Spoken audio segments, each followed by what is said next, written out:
To add fingerprint into the Redmi 15, it's actually quite simple. You have to just go into the settings, now scroll down into fingerprints, face data and the screen lock, and select fingerprint unlock. Before you do this, you have to make sure that you have standard screen lock and then input it.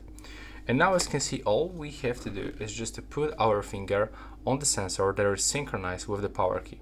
So it looks just like this. You have to put your finger, when you feel vibration, you will have to raise your finger and just repeat like this. If you cannot scan, you have to just rotate your finger to the left side, to the top, bottom part, middle part, and just scan every part of your finger. As you can see, like in my case, you have to just keep rotating all the time. It actually takes some time, but after a few tries, you will definitely get this. And now, as you can see, it's finished. You can set name for your fingerprint and you can click done.